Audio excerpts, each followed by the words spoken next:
This story contains spoilers from Obi-Wan Kenobi Part 5.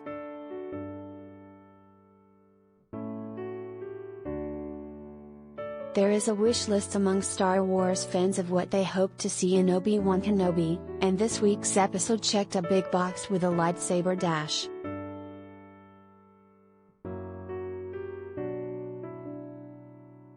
Within seconds of the opening of Part 5, the penultimate episode of the Disney Plus series treated viewers to a training duel between Master Obi-Wan Kenobi, Ewan McGregor, and his then Padawan Anakin Skywalker, Hayden Christensen, set prior to Attack of the Clones.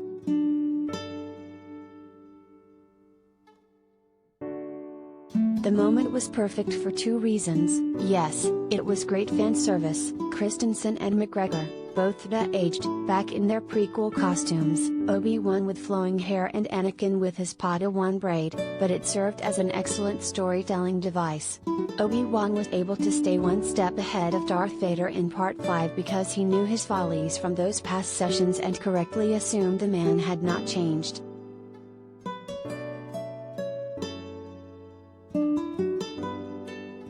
Beyond the brilliant opening, and intermined flashback segments, Part 5 also began to answer big questions that have been circulating over the course of the series. Let's dive into the goods.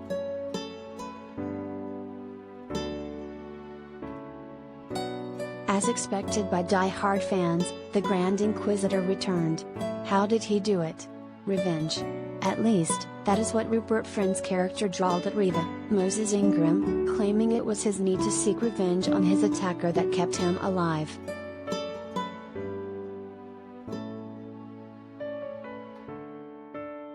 As previously discussed, fans were shocked to see the echoing Star Wars Rebels villain go down in Part 2, given how important he is in the first season of the animated show, which isn't set to take place until 5 years later.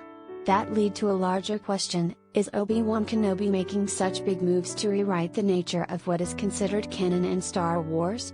While that would open up another can of worms entirely, many were sure that it simply meant that Friend's Inquisitor would soon make his return. And to do so in this week's episode, standing by Darth Vader's side, was quite the satisfying re-entrance.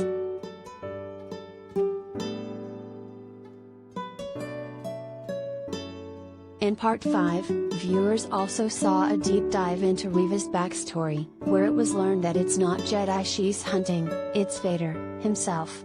As some fans theorized, Reva was one of the younglings who were present during Anakin's massacre of the Jedi Temple during Order 66, which took place in Star Wars, Episode 3, Revenge of the Sith. A flashback to the horrific event occurred in the very first scene of the premiere episode, which led many to believe there had to be some full-circle connection there.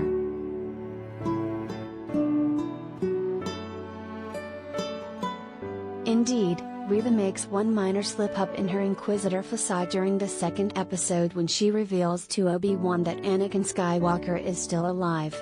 While an extremely powerful moment for Obi-Wan, it did lead to the question of how she was aware of such tightly wrapped information in the first place. Luckily, Obi-Wan himself noticed it, too.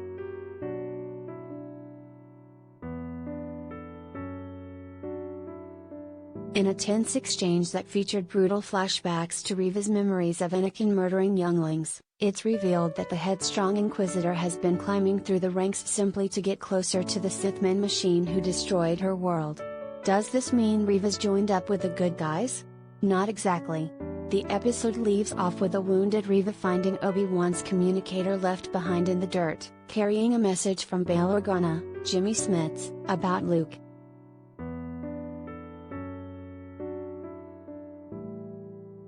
This far into the series, fans might have asked themselves if we will get to meet Luke at all by the end of the show.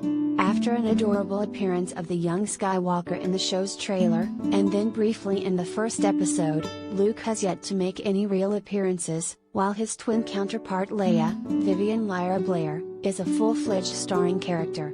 Part 5 answered that Luke will indeed be coming onto the scene, but perhaps not in the way we thought. The boy is in danger.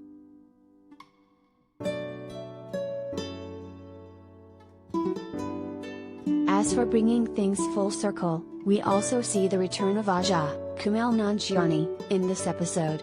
While perhaps not wholly pertinent to Obi-Wan's own character journey, it implies that Nanjiani's time in the Star Wars universe may not just end with an episode cameo.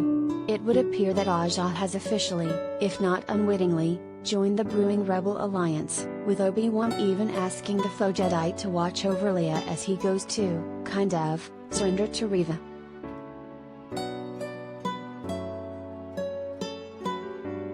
Heading into the highly anticipated series finale, there are still big questions lingering. Will audiences be treated to an appearance from Obi-Wan's late master Qui-Gon Jinn, Liam Neeson? Will there be an epic showdown between Vader and Kenobi a la Revenge of the Sith?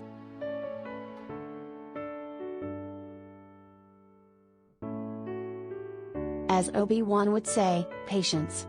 With a rumored extended runtime, and if the great storytelling of the show is anything to go by, the final episode is poised to deliver.